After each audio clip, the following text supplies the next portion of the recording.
So am I officially old then? I'm in the old man. You're I would never tell you that, Matt. But 43. All right, that's what 43 is. It's all good. hello, everyone. Back again. Another installment of the Old Man Grappling Hour. I am Uncle Coach Kevin, and today I'm super excited because once again, somehow or another, I figured out to pull a guest that has absolutely no business being on my meager little podcast, but through the many relationships that I've been able to build through just being myself and being out there in the community, I have hooked a big one today. I'm super excited for this podcast. So today we have Dr. Diego Hernandez. Diego is a nationally recognized clinical psychologist. He specializes in trauma research. He works with some high performance consulting work, and it's just a pretty much interesting guy that I'm looking forward to talking to for a little while. So Diego, thank you much for coming on the show, brother. Yeah, glad to be here. One of the things that Diego has been a part of, and one of the things that I have been a great part of since I've been a Jiu Jitsu coach, one of our previous guests, Dr. Gino Chalora, has been on the show a few times. We talked about a study that he did with soldiers returning from wartime scenarios with PTSD and other disorders, and how contributing and how being a part of a jiu-jitsu gym has helped them to overcome some of the issues that they encounter and acclimating back into normal society. Maybe we can talk a little bit about that. Yeah, so at the University of South Florida, we were studying a number of different approaches, some very memory-focused approaches, but we're also looking at other things that might be helpful as well, like yoga and jiu-jitsu. And a couple of things that came out of that study, which I was the clinical director on those studies, was that when you're measuring symptoms like anxiety and depression, that you saw significant reductions in anxiety and depression in a 5-month period of veterans, we call from the GWAT era, Global War on Terror. And some of those benefits we often attribute to the sense of community. So if you're familiar with Sebastian Junger in his book Tribe, he talks about the sense of community that gets built in the military, which really closely falls in line with how our brains are wired. So we're wired to work in small groups and tight-knit communities. And this is one of the things that happens when you're in that environment. You learn about yourself. You thrive in that environment. You're able to accomplish more with folks than you would be able to on your own. And then when you leave that environment, not only do you lose that protective factor of being in the close-knit community, you also lose the identity that you formed in there. And Sebastian Junger talks about that in his book, Tribe.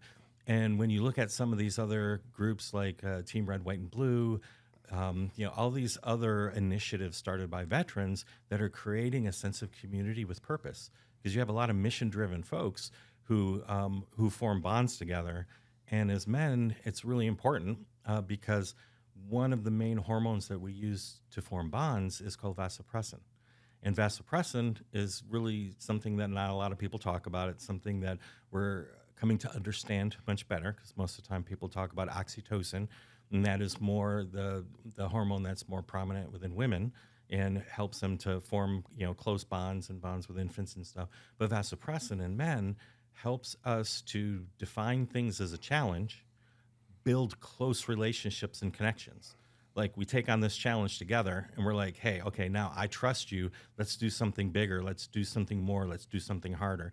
And that's kind of the hopefully the direction. The research is continuing. I'm not part of it anymore.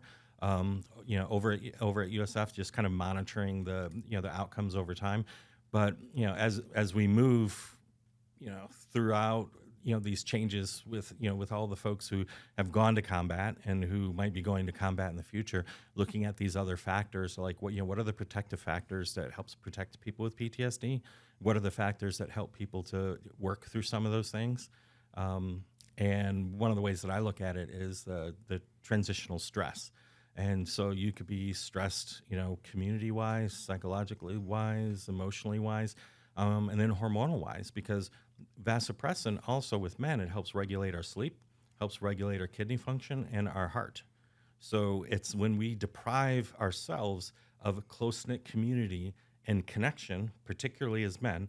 Now, women who are kind of action-oriented too, have higher levels of vasopressin, but it's one of the dominant hormones within men. So when we deprive ourselves of those experiences, it makes it difficult for our body to regulate itself.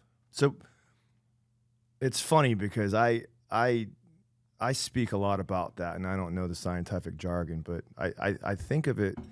Obviously, I know a thing about oxytocin, and it seems to me that there's a level of intimacy, a little more of you get oxytocin from hugging your dog or kissing a child or having some kind of an intimate relationship, and then vasopressin.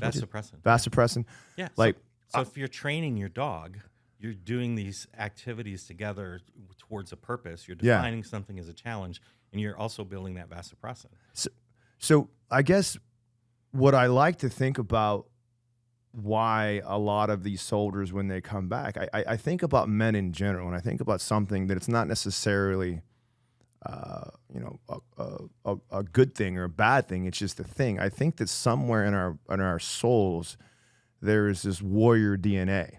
We're as men, there's a part of us that are used to conflict. It's part of what we do. It's part of who we are. And when these military men, they go off into overseas and they fight, they become connected to that. Then when they come back, they don't have that connection to that community involvement of, we're actually accomplishing a goal. In Jiu Jitsu, it's, you can go out there, you can fight each other every day, and you can tap and reset and start over again and recreate those scenarios. Yeah, and so if you just take Jiu Jitsu, for example, you have all of the different moves, all the different scenarios, and you practice and you work your way up through different stages. You are working and building different skills. And with those skills, you're taking on those challenges with others. So you have senior members and you have instructors like yourself who you've acquired all this knowledge, which is kind of like the basic drive that we have as human beings: acquire knowledge and experience and pass it on. Yeah. And you're able to do that in this environment, and you're meeting all of these social, emotional needs, and you're meeting this need for connection and community, and for people to have a sense of belonging and knowing who we are. Yeah, I also personally believe that, it's funny that you put a name on that. I'm going to keep forgetting it, but I'm going to write it down. The hormone that actually is secreted, because I don't think it's just completely connected to ex-military people too. I think everyone has that need. Everyone has that need to go out. In the old days, we went out and conquered communities. We had to fight for our food. We had to, there was fighting amongst clans. I make this analogy. It's one of my favorite analogies to make all the time, is that, we have become not necessarily soft as a society, but easier as a society. Every single one of us can go to a store and get a steak, right? But how many of you have actually killed a cow? And we've become disconnected to that carnal part of who we are. Right. There's less of an effort. So many of these things actually, for example, sugar being less of it in nature, it's harder to get. So we are driven towards these things. And so we're kind of wired that way. And that's how fast food companies and other things will target the ways that we're wired in order to get us to consume, so they could sell more products and make more profit. It's it's like we're kind of physically wired these ways. It's just like social media and other things that are coming after our social and emotional needs, in order to sell products and to do things. And what it's done is it's really kind of shaped our culture. So we're even further removed. I mean, not many of us have killed our own food. Right. We've just, we think that, eating has to do with which aisle we go down the grocery store. Right. And even then it's decided breakfast, lunch, and dinner. But the problem is that suppressing that need, either through lack of necessity or just outright desire, leads to other outbursts, leads to other disorders, leads to, I say it all the time, when you're a guy, you come here to train, why? So that when you're at Starbucks ordering your coffee and the girl puts a extra latte or extra mocha in your freaking vanilla latte, and and doesn't make it the right way, you don't lose your mind. It's some poor little girl behind the counter. Right. Yeah. And so, you lose your mind, and it's basically a temper tantrum. Yeah. Because of having difficulty regulating your emotions. And that's kind of where I was getting at with some of this, like what we were talking about earlier, is culture provides the context. So we have a range of emotions that culture traditionally has provided the context in order for what to do with it, how to feel, what to think, what to believe. There's certain protective factors, like when you look at suicide rates, there were changes in our culture in the 1930s that as the working class and middle class became stronger, suicide rates went down. And then beginning in 2000, and there was a peak during the housing market crash, but it's just been steadily going up. And you can also parallel that with corporate profits and the rate of returns on investments. It's like all the things that we're doing gearing towards maximizing a profit that kind of undermines the security that people have financially, is one of those contributing factors to the rise in suicide. It's not like a direct correlation, but when we look at suicide overall, you look at all these different factors. Community and connection is another part of it. So the more isolated we are on our phones and on our individual activities and not sharing these communal experiences, like practicing Jiu Jitsu, it's not just an art; it's a discipline. It's not something you go and get a few things. It's like you have to commit. You have to actually do it. Exactly. You've got to keep doing it. I laugh all the time when I tell people this. I'm like, I wish there was a world. Believe me, I wish there was a world where you could just give me $30,000 and I could give you a black belt. I mean, that would be. I mean, it's happening now, but we'll talk about that later. That's a side story. I'd be doing pretty well, but there's nothing. I have clients all the time, and there's nothing. There's nothing. You have to do the work. You have to come in. You have to put boots on the ground and actually go in and get in the dirt with it. Well, absolutely. What happens is the image of something is more appealing to somebody, because it's kind of like with dating. People are like, write your list with your 100 qualities of this person, and all that list is an inverse of the things you feel you lack yourself. And it's like we're swiping left and right, shopping for products, and it's like it's an image that we're trying to obtain that we think is going to make us happy. If I do this, I'll be happy. And so if I achieve this, I'll be happy. And a lot of times people achieve those things and nothing's changed because we're going after an image, we're going after a fantasy. It's like living in the Matrix. And it also is part of kind of how we work, because our ego creates prototyped selves, like avatars. So think about when you were first interested in Jiu Jitsu. How were you introduced to it? One of my old roommates, I used to box, I used to wrestle. One of my old roommates who's trained was like, hey, you want to come do some jiu-jitsu? And at the time I was like, I don't think so, but he forced me, and here we are almost 20 years later. I'm a black belt now in a gym. Yeah. So can you remember the moment where you're like, I kind of like this? Oh yeah, absolutely. Vividly. And as soon as I started, I was like, this is it. Right. Yeah. And it felt like this is more you than the other stuff you were pursuing. Right. So that's kind of connecting with like your core self, your more deeper self. These are the things that resonate with us, and these are the things that drive us. They're not the images that we create and try to manifest, because those things are temporary. So when you first got into it, you're like, yeah, this feels good. So you start visualizing yourself, as a black belt or as this or that. You start studying, other fighters and other techniques, and you start picturing yourself in those roles. And that's what the ego does in order to help us attain those things and help us set goals and work towards something. But once we get there and we acquire those skills, we have to let that imaginary version go. It has to die. It's something we sometimes call an ego death. We have to let it go because it's not who we really are. Because if we keep holding on to it, we're never going to live up to it.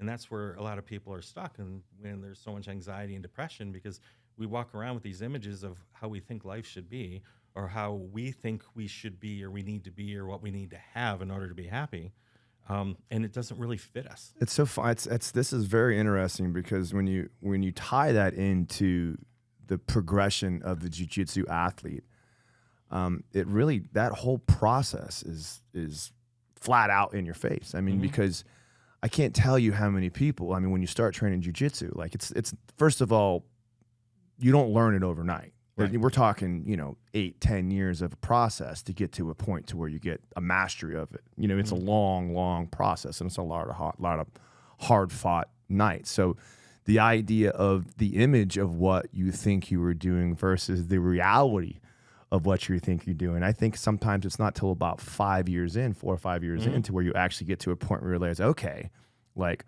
all of that stuff that I thought was what I was going to be really isn't the case. Right. Like it's funny. It creates a whole new dynamic of why I love jiu-jitsu. This is really good stuff. Yeah, and that's a great metaphor for life. Yeah. We go, we work towards things, we create these visions, and then we get feedback from the environment. We accomplish some things, we don't accomplish some things. We accomplish some things, and then they may not live up to our expectations. There's many things that I've set out to do in my career, and I've done them, and I'm like, oh, nothing's changed. Right. Because it was like I was pursuing a goal. I was pursuing something that I thought was going to bring something to me that I felt like I lacked. Right. Rather than looking to develop those things from inside of me. And that's one of the appreciations I have for martial arts and yoga and other things like that, is because when you devote yourself to that practice, it brings out who you really are. One of my favorite books I've ever read, my self-help books, was I can't remember the exact title, and I'm not going to remember the author because I'm horrible, but it was something along the lines of learning your why. Yeah. And it's funny that the more success I have in life, the more I realize that why is the driving factor. Like my why is I truly want to create an environment to help people. And everything I do is based upon broadening that stage, like my podcast, my brand. I feel like the more people I can touch, the more opportunities I'll have to help people. Now, as a result of that, I'm going to make more money. I'm going to be a little more successful. I'm going to have a little happier life, right? I'm not going to be as lost and listless. But establishing that why is the reason why, and you don't know that until you've actually realized that all the other things are less fulfilling. It's interesting. It's fun. Yeah, and it's really it's one of the things in high performance that it has been studied. And if your goal is to make a bunch of money, if that's what's really driving you, some people do and some people don't, but it's never really satisfying or rewarding. And interestingly enough, people who pursue their why, end up making more, right, and end up doing better. Yep. Because a big part of it is it's like when we expand the scope of what we're doing. And we're doing it in service of something that's greater than ourselves, doing it in service of our family, and in service of our community. We're building something that sort of ensures the survival of our group and the survival of the human species. And so looking at it through that lens, it's like it begins to multiply, and then things start to kind of fall into place. Because this is what we need to survive. When we hold it all together and just try to do it for ourselves, that's when we're running into great difficulty.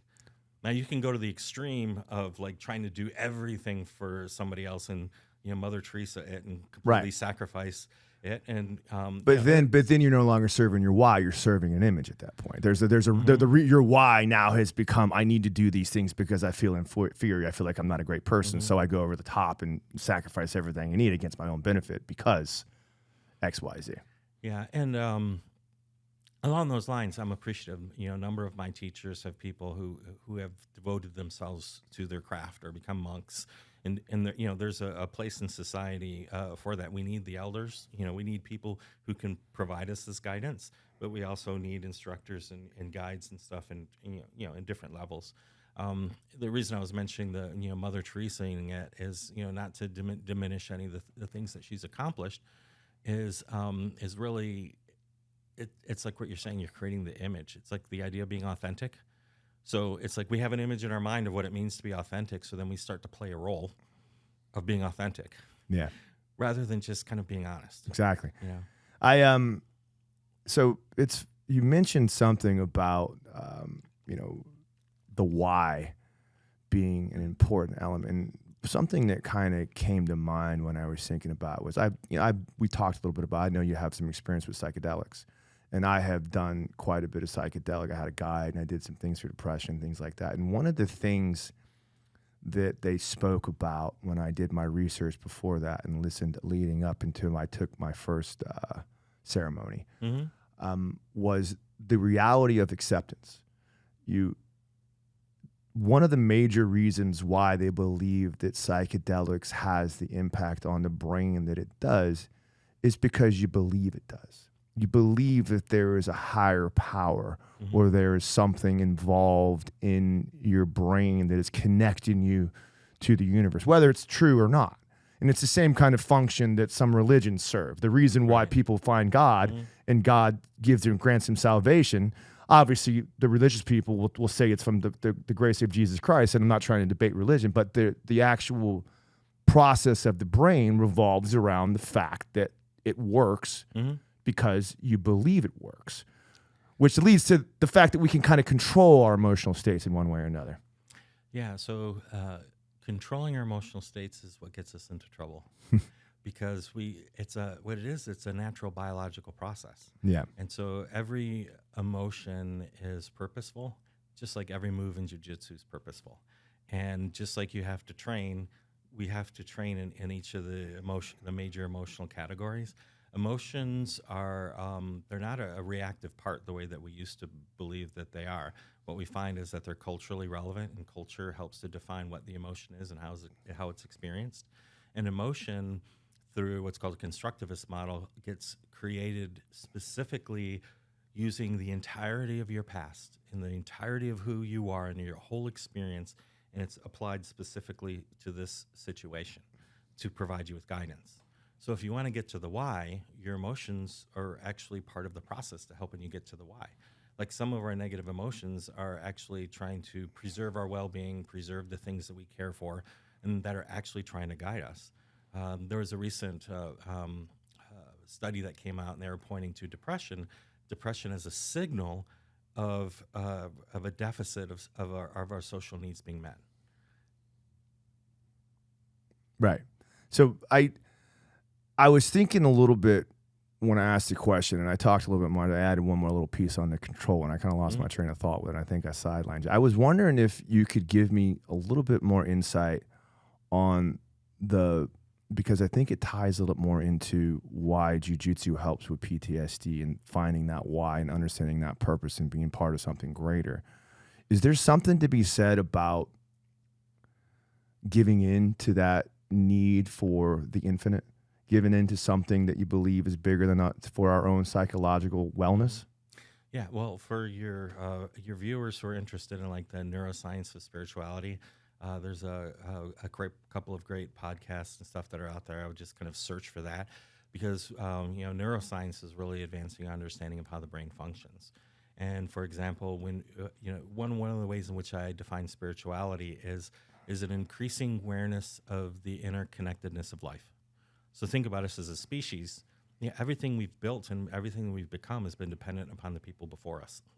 We think about nature and then us, in this nice air-conditioned room on a very hot day I'm grateful for. Right. But we're actually part of nature. We don't just visit nature. And we're actually designed to actually respond to our environment, to track the time of day, the temperature, the seasons of the year, because that provides us with guidance. And there's all of this research on nature. And just like, for example, I encourage people to listen for the birds first thing in the morning. Don't jump on your phone. Just listen for the birds, because that sends a signal to the brain that there's an absence of predators and that the weather's okay at the moment. It's amazing. It's not even interrupt you, but that's something that I think about a lot. I think as humans, sometimes we believe that we are not subject to the whims of our reality. We believe we control all and end all, but the reality of it is that we're just a big part of the universe. Well, yeah, absolutely. I was listening to this one indigenous teacher who was saying, he says, when you think about indigenous people, you forget we're all indigenous to this planet. Right. We all have a history and an origin. Our people started somewhere. We weren't just dropped off in air-conditioned units. Throughout the millennia or throughout the life cycle of humanity as a whole, like we have created different, evolution has caused us to have different emotional responses to different stimuli, which we for some reason have ceased to believe in because we believe we are in control of everything. Right. And so that goes back to your comment about exactly, control. exactly. Just like the guy losing control in Starbucks because he's not getting his way. He's not getting what he wants. Right. Right. And so, that's often the result of this idea we have about negative emotions being bad. If I feel badly, then there's something wrong with me. When actually feeling badly is the process of growing. In psychology, particularly like depth psychology, Jungian psychology, and things like that, we talk about, the sense of awakening, that we begin to awaken to this relationship that we have with the ego, creating these temporary selves. And this is one of the processes they were talking about with psychedelics, is that there's an ego death, that these false selves, had to die. Like, for example, I'm still, involved in veterans research. It's really passionate, but I'm no longer formally in that role of a researcher. I'm no longer formally the professor. And so, going through life, seeing myself that way was incongruent and was holding me back from next steps. So I had to let go of those images of myself, as the professor, as the researcher, even though I had research meetings earlier this week, and a couple other projects, more getting really into the physicality of trauma, in relationship, but that's no longer my main profession. But these are still things that I do, still things that I'm interested in, but I don't use that to define myself. I define myself very differently these days, not by what I've accomplished, but just as being a human being in the world and trying to do my best to kind of just show up as I am. Right. I've learned through some research and just through my own personal, depth, believe me. I'm someone that has gone on a personal mental health journey for a very long time. I had some trauma. I had some things that happened to me as a child and things that have been kind of like that I never really addressed. And I lived kind of a half of my potential for a very long time until I started putting the work in to address that. And from what I've learned through that research is that the brain and the way we react to things are over time can proceed down particular pathways of self-destruction. Can we change those pathways to positive? Has it been proven? Have there been ways that you can help us to figure out to change those pathways to react to different stimuli, to lead us to positive directions instead of down the rabbit hole of negativity? Oh yeah, absolutely. There's so many different ways that I can respond to that. Exactly. But in the fundamental way, that change for the most part is possible every 24 hours. The more that we embrace these experiences, particularly our negative emotions, and become comfortable with them and allow them to sort of direct us. So part of the theory that I've developed with regards to human nature is that our sense of self is built according to self-organizing principles. Like the Fibonacci sequence. When you see the patterns of all things in life, who just follow this pattern of constant organization. And if you think about it, we're constantly organizing as cultures and groups, and then reproducing and constantly organizing. Well, our body goes through that in its other systems, so why is not our memory system the same way? And when we look at our memory, one of its main functions is to provide a sense of self. And all of these ancient traditions talk about that, in some form or another, about letting go of these senses of self, which include behaviors and thoughts and activities and things that maybe it once protected us and maybe it once served us. So then we rely on it. And then it becomes a ritual, and it becomes every day. Right. It becomes systematic. Right. So if you saw yourself as the same person as you were when you were 20 years old, and you tried to continuously interact in life as that person, it would not work in your life today. And it's the same way. So we get enamored with who we were. Same thing happens when people take off the uniform, whether it's from the military, first responders, other folks. It's like if you haven't really developed your sense of self outside of that, it's going to be a significant loss. And I focus a lot in my career on military transition and transitions through life. And these are all kind of transitions. And when we cross these thresholds of transition, then we are put in a position that in order to allow ourselves to become who we're becoming, like with your why, that we have to let go of these old ways of doing things. That's like when people talk about forgiveness, that forgiveness is really forgiving yourself, letting go, really separating, because neurologically, the brain itself cannot integrate what the mind refuses to accept. So if you refuse to accept something, your brain has determined it's a problem, and then we create these feedback loops.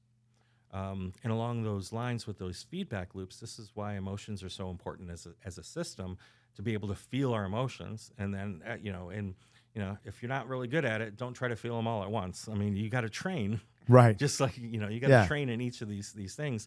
When I work with people, I work with them to build awareness first, and to build awareness of an emotion. We can monitor it in the brain. For example, one of the areas that we used to refer to as like the fear center of the brain, the amygdala, is more like a routing center that actually routes for strong emotions. So it's not just fear. It's other things that have strong emotions. And when the brain is in threat detection mode, we can monitor the relationship between, because you have more than one amygdala, and your prefrontal cortex, you've got two of those, and they're connected this way, and then they're connected this way for different purposes. And the prefrontal cortex is where more of your rational thought is directed. Right. Yeah. And it's using thoughts and emotions and other input and data in order to make decisions. And its priority is to reduce uncertainty. And when you start to have an emotional experience, it starts in your body. An emotion itself only lasts about 90 seconds. Everything else is your relationship to that emotion. And so it's like you may feel badly for 90 seconds, and then you feel like shit all day long.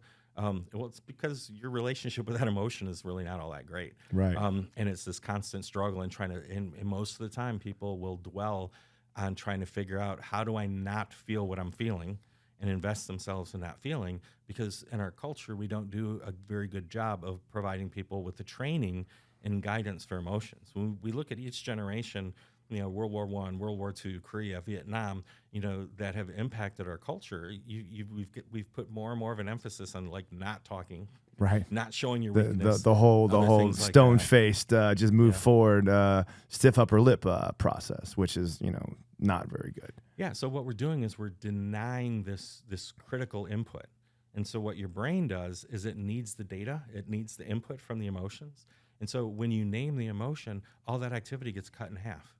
It's like close to 50% of that activity stops, because now the brain says, if you say it's like, oh, I'm angry, then your brain says, oh, okay, we're angry. I'm listening to the Upward Spiral. Do you know the book, The Upward Spiral? No. I'm listening to it right now, and we just talked about all of those things. Cool. But I literally on the way over here, I just had that whole thing, the amygdala, and the fact that you name the emotions, and just the conscious act of looking at things and saying, this is happening, let me put a label on that, makes it easier for you to digest. Yeah. It's amazing to me the physiological connection to the emotional state that we consider to be, a spiritual type atmosphere. Like, we don't consider emotions to be rational. We consider emotions to be this thing that is nothing, that's in the ether, that that isn't anything tangible. But there really is tangible processes that happen in the brain that lead from one stimuli to the next. Yeah, we can measure an emotion, by the activity in the brain. We can measure it by the other neurobiology. There's lots of ways in which we can track an emotion and look at the variety of how emotions are expressed in different circumstances, how they influence decision making, because decision making isn't all reason. So this dichotomy that we have between thoughts and emotions being separate things is really being undone by neuroscience.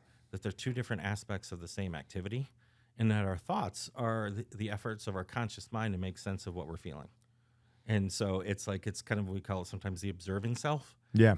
And so that's kind of consciousness, 100%. mind. Just listen to it. Just literally on the way over here, just listen to this whole conversation. It's cool to hear it reinforced by someone. Yeah, and I love that this kind of stuff is getting out, because think about it. It's like, if we grew up with these explanations. I mean, so I'm the son of a Vietnam vet. So right. I know what it's like to grow up in a house with a veteran with PTSD. My mission in working with the military and working as a PTSD researcher, everything, my mission was to make sure that our troops come home and they could be with their families in a way that my father couldn't. And that was one of the things that drove me towards burnout and towards this path of self-discovery and stuff, which going on a special operations retreat that involved psychedelics was part of it too. But everything that I was trying to overcome, intellectually, physically, through all the things that I did, were all the things that I had to learn to accept about the human experience. And once I became accepting of it, my life began to change. And then I started to study, indigenous cultures, different traditions, and all the similarities that basically is what neuroscience is kind of pointing to right now. So my practice is kind of a blend of those things, and it really involves us, recognizing that the ways in which we see ourselves change basically every 24 hours. Even our dreams it's basically our conscious awareness of self is changing throughout the night as our memory goes through what's called a deconsolidation process, then a reconsolidation process. Every time you access a memory, it changes. So memory is not this like a photograph or an exact thing, and it changes based on how we spend our time, how connected we are with others. And so we're designed to have this input from nature, and we're designed to have this input from other people. When we don't have the input, the brain makes shit up. Yeah. One of the things that I thought about as I dealt with trauma, and one of the things that kind of holds true to some of these, the whole idea of men we don't discuss it because it's weakness. The thing to remember is that like you're not the only one that is experiencing these unpleasant emotional states, and like everyone does. Like everyone's got some. Now the severity of that trauma is varying from case to case, but everyone has something. Mm-hmm. Like everybody has some problem, and I think a lot of people that myself in particular, a lot of people that suffer from the overbearing weight of these traumas is the fact that we believe that either we are the only ones that are having these traumas or having these emotional impulses, or it is just weakness. We are too weak. Other people deal with it. Why am I dealing with it? But we're all different, right? Do you think that just the same thing with the acknowledgement of the fact that everyone has problems, everyone has emotional issues, is that part of the process of healing? Yeah, absolutely. It's really at the core of it. So having compassion for ourselves, really just, being kind and really, so this is part of the interconnectedness. There's more of our brain that's dedicated to maintaining our social relationships with others than there is for our sense of self. Right. Our sense of self is at the root, but even the root of that. So there's a network called the default mode network, and that contains our personal narrative and story. And what happens with that network is when you're focused on a task, the network gets quiet. When you're done with the task, the network starts to reflect on what happened in the task. It works on like trying to make meaning and make sense of things, but it tries to make meaning and make sense of things in relationship to other people. And so when we see our interconnectedness, and different cultures practice traditions that actually help reinforce that connectedness, through religion, through other things like that. There's a Buddhist practice called metta meditation. And so at first you kind of, acknowledge your own pain and your own suffering, with compassion and being gentle to yourself rather than blaming yourself for it happening. It's just really just honestly accepting it and admitting this is hurt. This feels awful. This is not what I expected. It could be any of that stuff too. Then you turn your attention towards everyone else who's gone through the same thing. And then you wish them peace and you wish them connected. And this is one of those things that gives that activates those areas of the brain that help us to see our interconnectedness. And that's when just focusing on connection neurologically becomes a spiritual practice, because spirituality is just our interconnectedness with things. Yeah, I will 100%.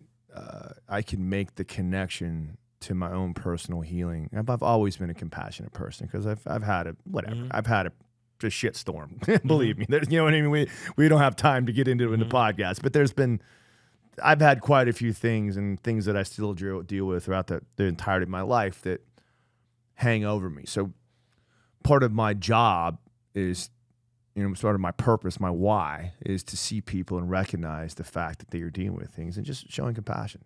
I think that the world is just missing that factor so much. Absolutely. When you're in, It's helped my healing process. yeah, absolutely. And there's a ton of research that actually shows that it's like, if you're struggling, if you're feeling bad, or even if you're feeling, a low mood or you're feeling anxious, go help someone. And that sense of connection will actually, improve how you feel, because we're designed by this sense of connection. We need to be in connection and in relationship with others. So the same area of the brain that processes physical and emotional pain, is also the same area of the brain that processes social and emotional pain. So the sense of disconnectedness that people experience with depression, let's say, is really a signal. And most of these strong emotions are a signal that's trying to bring us some kind of direction. And then we focus on how not to feel what we feel. And then that keeps us stuck, circling the drain, Right. rather than, being able to lean into it. Yeah. So just some practical guidance with emotions. So the first part is like recognizing you have emotions and accepting that they're an integral part of yourself. And one of the things that I teach people is like, do you lean in or do you shift? So if you feel a feeling that you're really familiar with, it's like a language that you speak really well, you can lean into it, get information in a very quick way. For example, we in the military, we train people to be able to respond to their intuition. So let's say you're approaching an objective and you have this sense based on data that you can't recognize that something's wrong. So you change the approach, and sure enough, there was an ID. Sure enough, there was an ambush. Sure enough, there was this something. You trusted this internal sense that something didn't quite feel right. And that gets refined through training. That gets refined through experience. The rest of our emotions is the same way. The more we have that experience, the more we can lean into it really quick. Right. Emotions are evolutionary responses that have built up over the generations. Just because you're afraid doesn't mean that there's there doesn't mean that there's something wrong with you. It means no, like there's a possibility of something bad coming. The goal is just to not allow that to consume your entire life. Well, exactly. One of the ways I like to describe emotions, they're like children. You shouldn't let them drive, right? Right. I like that. That's a good one. Yeah, but you also can't lock them in the trunk. Yeah, exactly. Yeah, right. I like that. Yeah. Yeah, and so just like children, our emotions need our time and attention, and they need to be kind of raised up and matured, because then they become a resource and a source of strength for us. Because when we feel a strong feeling, it provides guidance and keeps us congruent with the why, with our core self. And these are things that it's like when we begin to practice these skills, and often, like martial arts and yoga are ways to be able to do that, because, you're going to get pinned down by somebody, and you're going to start feeling some feelings, and then you're going to have to work through that. It's like, in the sense, and it's one of the things with grappling that I've worked with some high performers around. It's like what their experience is in that. And it's like, and everybody needs to learn what it's like to be pinned down. It's like when you are not able to move, you're not able to do anything, and you reach your limits. Knowing what your limits are is really, really, really crucial. And so many of us, myself included, just can lose your shit. There's nothing in the world, and this is one of the reasons why I talk about, I believe that Jiu Jitsu is the greatest martial art on the planet for self-defense, and then we even talk about how it incorporates the psychological processes. Is there's nothing, you can do Jiu Jitsu over and over again to the highest levels and do it again the next day, because you can tap and let go. There's not many other martial arts that allow you that privilege, because why? They're just too dangerous. I mean, Muay Thai, boxing, it's great, but you're only going to do it for so long before you get brain damage. Taekwondo, or you put your fist through a brick, I can't hit you with that same force because I'll kill you. You know what I mean? So Jiu Jitsu helps us to recreate that real life stress, that real life scenario, that, oh my God, this person has me pinned to the ground and I can't get back up. And this is stifling, and he's laying over the top of me and breathing in my face, and I just cannot move. And I don't know what to do. And like, is there something putting yourself into that circumstance and then allowing yourself to realize that this is okay, I'm not going to die. Right. Like, it helps you with self-defense, but does it also help you with your psychological ability to process things? Oh, absolutely. And here's here's why getting pinned down is really important, because it's not just tolerating and getting through it. If you can really accept it, it's just like accepting losing. It's like, okay, it didn't work out. You could do it. In the words of Captain Picard, you can do everything right and still lose. It's not failure. It's just life. And learning these important life lessons. And it's like, if you can embrace that moment of being pinned down, then what happens? Your mind starts to look for sensory information. Is there a piece of the gi within grip? Is there this, am I feeling a lack of stability towards their left? Can I move it just a little bit more to the right? So all of a sudden, by embracing that really difficult experience, you start to gain an advantage. Exactly. And that's what emotions does for us.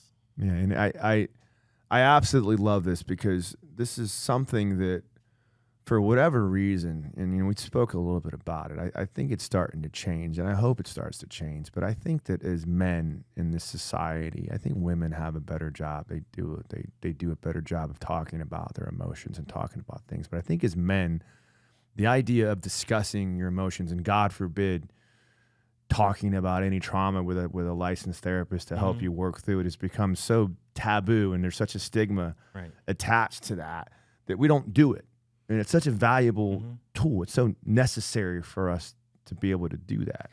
That's why we need a new myth or a new story about what it means to be a man, to be able to have a permission to have our full range of emotions, but also with some direction on what to do with it. Because emotions are a strength. It's a resource. It's like, many of the other things that I've been driven towards in regards to what matters the most to me, there may be a strong feeling behind it that provides guidance. And it says, yeah, this is the right thing to do. We're going to hold the line.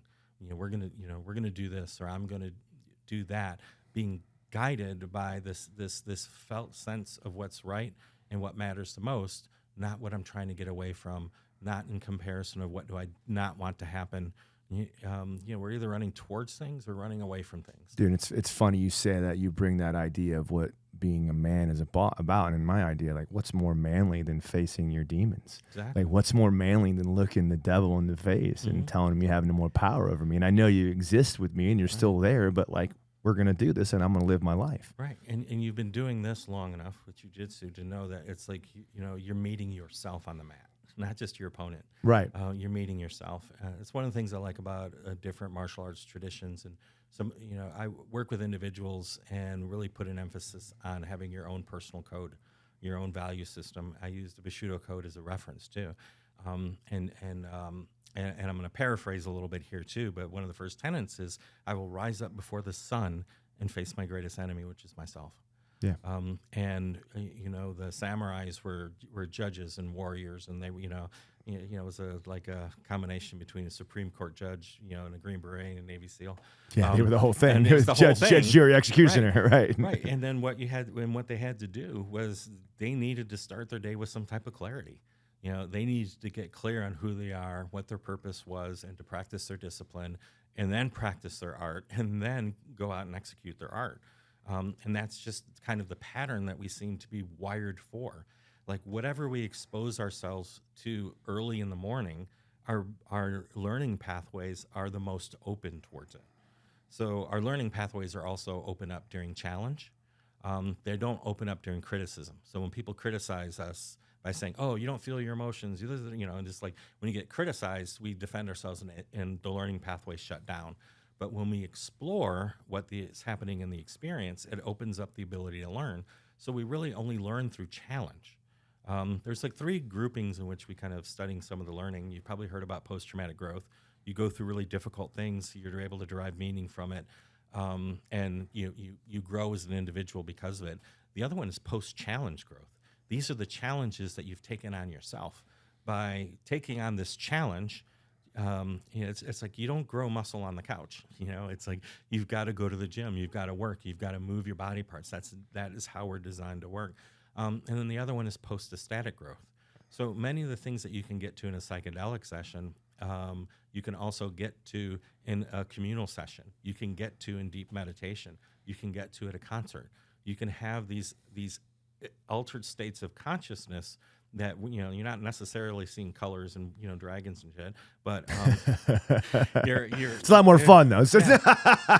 but what it does is it quiets your personal narrative enough, because your personal narrative will work towards managing your experience of the world to bring your experience of the world in align with your assumptions. The same form of an ego death. And by ego, we don't mean like the egocentric. The ego is an actual form of the brain, or the form of your personality that constitutes your reality as we see it at this point. Yeah, it's the part of us that that sets goals and works towards them, and that's why the ego creates avatars to be able to do that.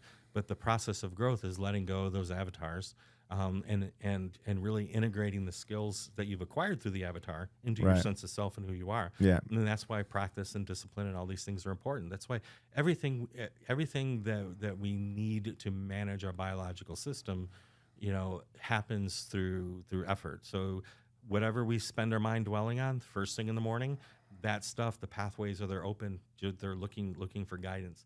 When we face challenges, becoming curious about it rather than resisting it is a way that can accelerate our learning process. Yeah. So we're coming up on an hour, and I really wanted to talk a little bit about one of your other areas of expertise, because it's something that I'm always been curious about. Like there's nothing I love more than being in the same space as truly elite people. Because the more I'm around them, the more I realize they're just like everybody else. Yeah. But you, as a consultant that works with the elites, you've worked with elite athletes, you've worked with special operators. What are some of the things that you think separate them from the rest of the people, from the common folk? So let me start by saying that each of us have gifts and talents that are unique to our makeup. We're in a very much in a status-driven society. So even with that, we see the people who've accomplished great things, athletes, even looking at folks in special operations as tactical athletes. We admire that. And for example, it's like, we're a shirt from the Green Beret Foundation, which I've done some volunteer work with. And these folks have really influenced me. I admire them tremendously. I love working with them. We can all achieve a degree of eliteness in the things that we dedicate ourselves to and that we pursue. Part of it is that a lot of us are wired differently. You're 5 foot. It's like you're never going to will yourself into being 6'7". Right, exactly. You may become an NBA player through skill, but you're never going to be. You're never going to be Shaquille O'Neal. You can Rudy your way. Right. Exactly. And we can do that with sheer determination. Piss and vinegar, and we can accomplish great things. But what are the things that we're meant to accomplish? If we look at our natural talents and our natural abilities and the things that we gravitate towards.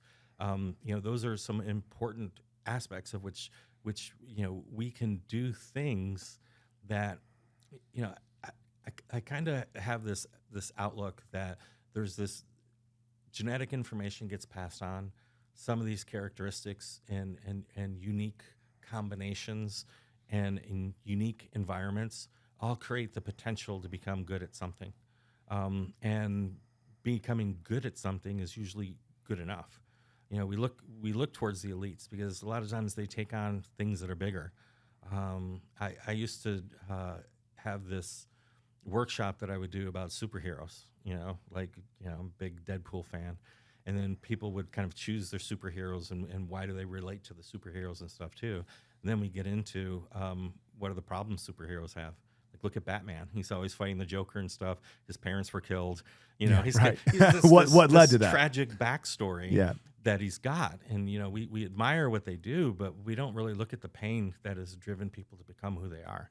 And most of these high performers have gone through difficult and challenging experiences in which they've used to maximize, their abilities, taking their abilities to the limits. Sometimes I joke around with some of the folks in special operations that it's like, the ideal operator has a little bit of a fucked up childhood and ADD because they have the raw intelligence and ability to find solutions. Like I did a little bit of work with the group that selected people for Top Gun.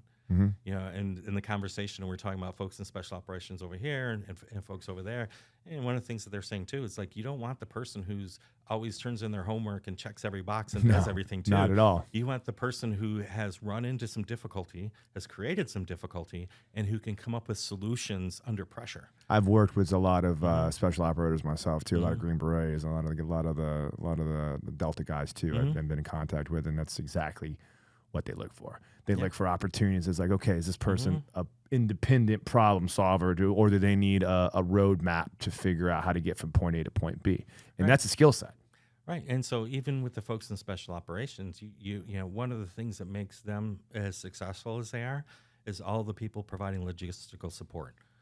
Everybody has a role. Like when we were doing the PTSD research with the Army, you know, first one of the criteria was that they were, had been exposed to combat. Then I was like, well, it's like, you know, other folks have PTSD and they were just deployed to a combat zone. And then eventually created the argument for in support of combat operations, you know, kind of like the way that, you know, that my dad was. And people are affected. Like one of the guys I was working with was a supply sergeant who, you know, every time there was an attack, he was stressing out over whether or not people had the supplies that they needed in order to be successful. He made it his personal responsibility supplying people going on and off ops. And that just kind of, you know, took its toll on him. And he was carrying the personal responsibility for those things. And all of these roles are essential. You know, it's great to look at the high performers. Like I was saying, you know, I love working with them and I enjoy it.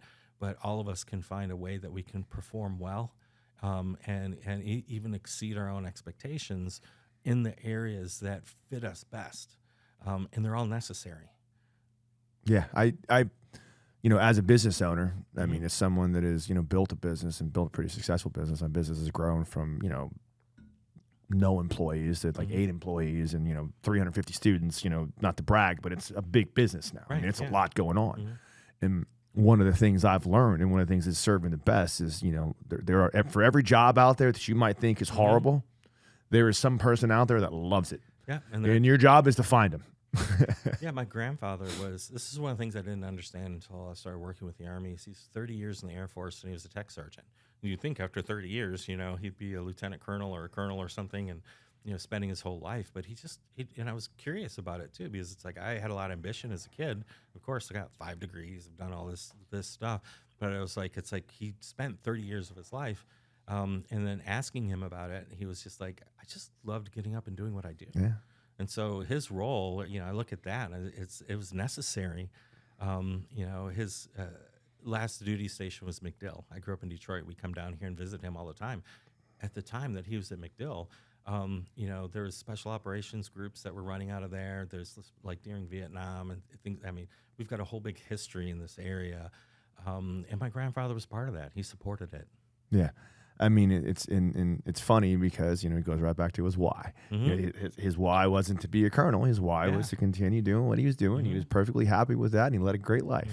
And, you know, it's the older I get, and this is something that I have kind of established. It's like not everyone has the same drive to accomplish amazing things, and there's nothing wrong with that. It's about finding what makes you happy and makes you content with life. Right, and that's the value that we need to cultivate. Yeah. That people in these, you know, in a variety of positions, you know, have value and it's worthwhile. It's just part of the problem with being a consumer in a status-oriented culture. It's, you know, I also, you know, blame, or at least some of the responsibility, you know, within my profession and education. Starting in the 70s, we started emphasizing self-esteem. So it's the end result is what we see now, where people are so self-focused on preserving their self-esteem. So in order to have high self-esteem, you need to be better than average.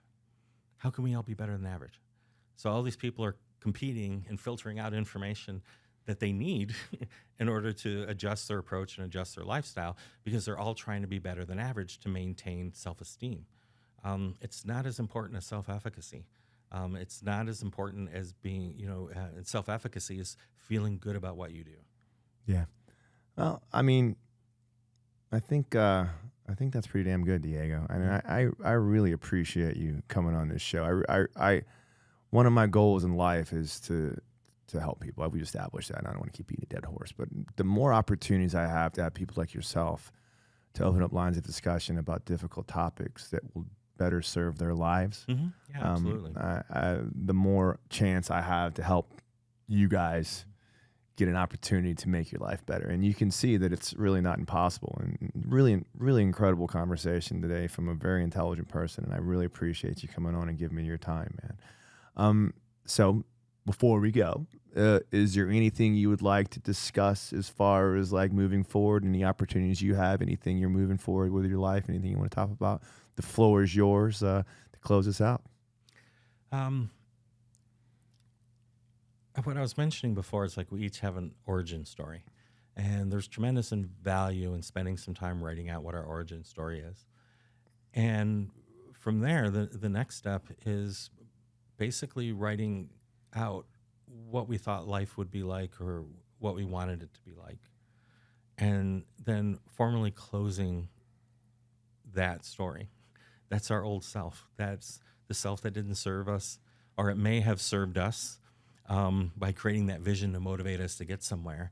And then being able to work towards more embracing the story that's evolving where we're at, allowing life to evolve and present itself instead of running after these things and, buying a bunch of courses and how to make a bunch of money on real estate and stuff. I mean, if that's like your calling to do that, if that's what drives you, you're like, it's like, I want to help people find homes versus, hey, I want to make a bunch of money quick. It's like, there's no quick solutions to any of this stuff. And when we get caught up in those quick solutions, we leave out the human element, which is we're meaning-seeking creatures. And we need to have meaningful connections, meaningful relationships, and meaningful things to do.